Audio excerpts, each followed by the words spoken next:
Banyak kelakuan dari princess Disney yang simply not fly bagi cewek zaman sekarang. Banting tulang ngurusin rumah sampai ada cowok yang lamar. Kuno. Nge-friendzone cowok sampai dia ngasih satu perpustakaan penuh buku-buku. Matre. Rela ninggalin rumah dan orang tua cuma demi cowok yang disuka? Apalagi ini. Kelihatannya kok lemah banget gitu. Nah, untuk mengupdate value-value itulah remake diperlukan, selain urusan cuan tentunya. Setelah sekian lama Ariel dikatain princess yang paling ngeyel, yang gak punya masalah tapi lantas dicari sendiri, kini Rob Marshall berusaha menghadirkan ulang cerita Sang Putri Duyung dengan beberapa perubahan, terutama untuk menekankan kepada journey Ariel bukan sekedar perjalanan mengejar pangeran, melainkan cerita seorang perempuan yang suaranya ingin didengar, suara yang mendamba dunia yang lebih besar.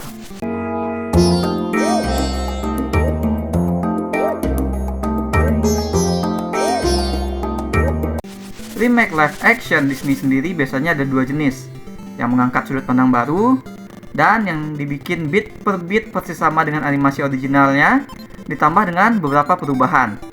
Rob Marshall membuat The Little Mermaid sebagai jenis yang kedua. The Little Mermaid versi baru ini alur pengadeganan, bahkan dialog-dialog dasarnya sama persis dengan film animasi tahun 89. Ariel adalah putri duyung yang tertarik sama dunia manusia. Dia suka ngumpulin barang-barang manusia meskipun dilarang oleh ayahnya yang menyuruh dia tuh gak usah dekat-dekat manusia gitu, karena berbahaya. Tatkala sedang melihat kapal yang lewat, yang actually kapal itu lalu hancur diserang badai, Ariel yang baik hati menyelamatkan seorang pria, pangeran bernama Eric. Ariel jatuh cinta kepada Eric, membuat ayahnya sang raja laut murka. Ariel yang lagi down, lantas jadi sasaran empuk muslihatnya Ursula, penyihir laut yang menjanjikan putri duyung itu kehidupan sebagai seorang manusia, dengan suara merdu Ariel sebagai bayarannya. Nah, penambahan yang dilakukan di sana-sini dilakukan untuk menguatkan dan memperdalam konteks cerita.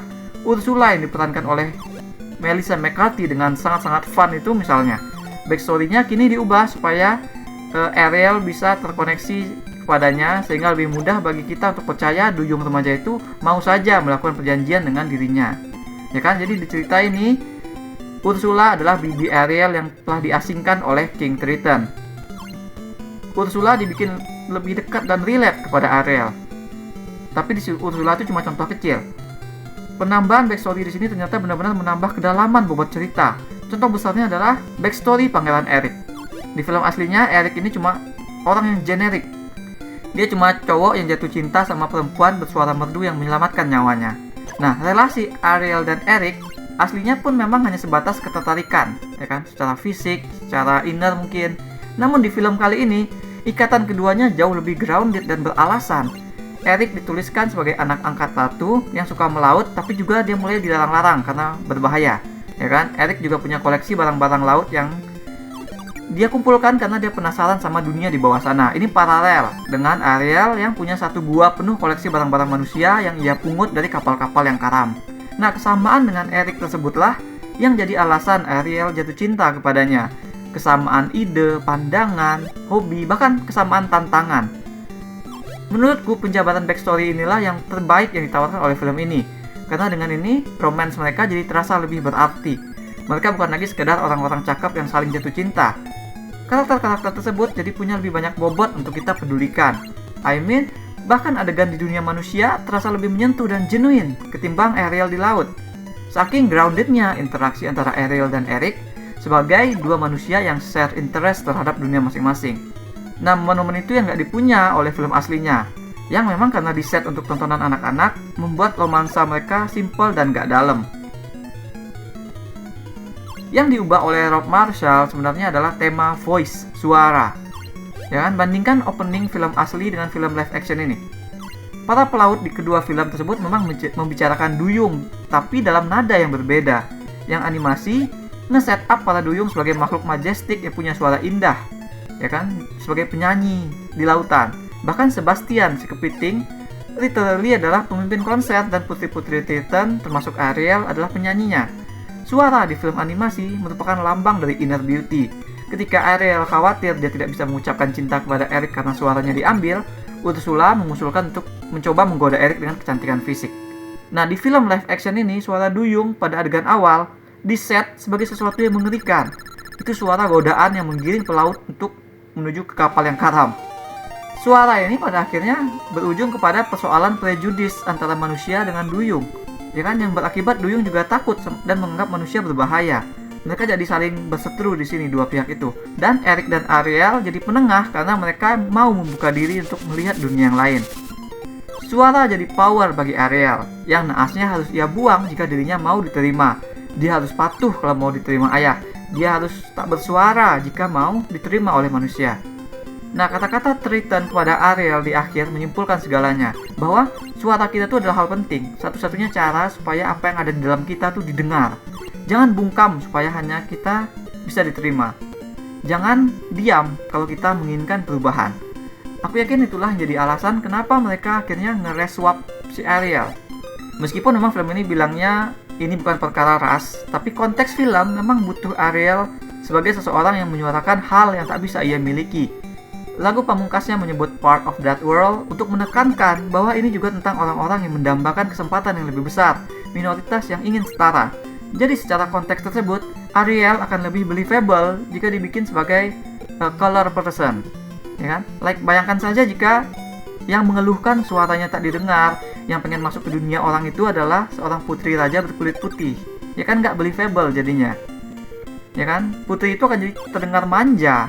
Kayak Ariel di animasi yang setelah sekian lama masih banyak juga orang yang menganggapnya cuma mendambakan cowok manusia, cuma manja gitu. Apalagi di iklim sekarang, memasang Ariel yang seperti itu hanya akan terdengar sebagai tone deaf. Jadi ya, aku pikir Disney harus mengganti sosok Ariel dengan sosok yang pantas menyandang permasalahan konteks tersebut. Maka dapatlah kita Halle Bailey yang secara gestur dan suara benar-benar menakjubkan sebagai Ariel. Nge-cast aktor yang memang bisa nyanyi ternyata benar menambah efek magis pada film ini, yang bahkan arahan film sendiri seringkali tidak bisa ngikutin kemagisan yang ada. Begini-begini lagu Disney favoritku adalah Part of Your World. Saking sukanya aku bahkan nyimpen slot save khusus di game Kingdom Hearts 2 saat part minigame Part of Your World, supaya aku bisa terus mainin lagu itu. Anyway, I think versi Halle seperti menggambarkan perasaan yang berbeda, lebih mendobrak. Momen tangan Ariel menggapai lewat lubang yang juga dibuat begitu intens, itu jadi kayak kalau di film horor itu kayak tangan mayat yang menerobos keluar dari kuburan. Nah, udah kuat tuh lagunya, hanya saja karena film ini sama persis beat to beat dengan versi original, secara kronologi dan bangunan intensitas, keseluruhan adegan nyanyi Part of Your World itu jadi kerasa aneh. Karena kan di film aslinya, lagu itu adalah suara hati Ariel sehabis dimarah oleh ayahnya. Ya kan, di titik itu dia belum kepikiran mau ke dunia manusia. Tekadnya tersebut baru muncul lagi setelah menyelamatkan Eric. Jadi momen itu bagi Ariel cuma momen dia nelangsa. Jadi Jodie Benson tepat menyanyikannya dengan sense of longing yang sedih, yang nanti baru berubah naik saat di Batu Karang setelah menyelamatkan Eric. Flow-nya enak kalau kayak gitu. Nah, di film ini, Part of Your World-nya versi Halle didesain untuk lebih kuat. Nggak cocok lagi ditempatkan di posisi yang sama seperti tadi, di posisi sama saat Ariel lagi nelangsa, ya kan? Film ini harusnya mengubah susunan adegan. Yang kita lihat di sini, emosi Arielnya jadi nggak mulus naik lagi. Dia kan udah jor-joran di lagu itu, tapi puncaknya di Batu Karang seperti tertunda adegan penyelamatan. Memang paling baik jika film adaptasi atau remake berani mengubah total. Film ini kayaknya ngerti itu tapi nggak berani gitu. Buktinya mereka berani mengganti Scuttle dari burung camar menjadi burung ganet yang bisa menahan napas cukup lama di dalam air, demi membangun aspek Ariel yang dilarang ke permukaan. Aspek ini nggak ada di film originalnya, ya kan? Supaya momen pertama Ariel ke permukaan itu tidak terganggu. Kan nggak lucu kalau misalnya dia sudah dilarang, tapi momen pertama kali dia ke permukaan hanya karena pengen ngobrol sama burung. Pengennya sih film ini lebih banyak komit ke penambahan-penambahan seperti begitu. Karena banyak perubahan yang tadi kurang berefek karena film ini terlalu ngotot sama ngikutin originalnya. Contoh lain adalah pasal perjanjian Ariel dengan Ursula. Film ini menambahkan klausul Ariel disihir supaya dia lupa akan batas waktunya. Supaya dia lupa, dia tuh harus berhasil mencium Eric dengan true love dan full consent dalam waktu 3 hari. Nah, hal itu ditambahkan oleh film supaya keduanya ini bisa menumbuhkan cinta secara genuine. Kan bagus sebenarnya. Tapi film yang ingin ikut doang, nggak mikirin gimana Ariel bisa ingat gitu. Sehingga jadilah kita mendapatkan banyak adegan Sebastian dan Scuttle yang mengambil aksi berusaha membuat Eric mencium Ariel. Akhirnya hanya membuat Ariel tidak banyak beraksi selayaknya tokoh utama. Sampai-sampai for some reason malah yang kita dapatkan tuh cuma si Awkwafina nge-rap dengan suaranya yang cempreng. Oh Disney, why do you hate us so much? Annoying banget suaranya. Film lantas sadar mereka butuh ngebalikin Ariel ke action. Jadilah final battle film dengan Ursula. Film ini tidak mengubah full sesuai dengan kebutuhan untuk memperlihatkan aksi Ariel sebagai tokoh utama yang akhirnya bisa mengalahkan Ursula, tapi film hanya mengubah satu detail dari adegan di versi asli, yaitu alih-alih membuat Eric yang melayarkan kapal supaya tiang yang menusuk si Ursula raksasa, dan dalam prosesnya membuat Eric dan manusia secara umum jadi worthy di mata ayah Ariel, film ini malah membuat di momen itu Ariel, si putri duyung yang menggunakan garpu untuk menyisir rambutnya, tiba-tiba saja paham gimana cara mengendalikan kapal, dan dialah yang akhirnya menusuk Ursula dengan cara melayarkan kapal ke sana. Kita diharapkan tepuk tangan sorak-sorai, hore, hidup feminis, hidup perempuan berdaya gitu. Kan aneh, nggak cocok, nggak masuk dalam konteks. Aku suka kalau perempuan dibuat berdaya, tapi tidak seperti ini cara mainnya. Adegan battle itu harusnya disesuaikan dengan yang ingin diangkat. Nggak seujuk-ujuk si Ariel dibikin jago gitu kan. Filmnya sudah dirancang dengan konteks baru, harusnya lebih banyak melakukan pengadaptasian. Tidak cukup hanya dengan ngikutin beat to beat dari film aslinya. Perubahan itu harus lebih total, ya kan? Padahal mereka tuh sudah berani loh ganti sosok protagonis, ganti karakter lain. Mereka nekat pakai hewan laut yang realistis, tapi mereka juga nggak berani untuk mengubah atau melakukan adegan dengan berbeda. Kayak lagu Under the Sea, kan ujung-ujungnya tetap saja nampilin hewan laut melakukan tingkah-tingkah ajaib yang nggak mungkin dilakukan oleh hewan laut beneran, ya kan?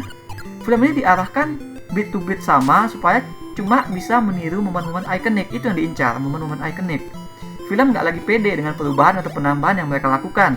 Padahal secara konteks film ini lebih kuat, berhasil memperdalam bahasan dan karakter. Ariel saja berani ke permukaan, masa film ini sendiri nggak berani mengarahkan adegan-adegan ke uncharted water?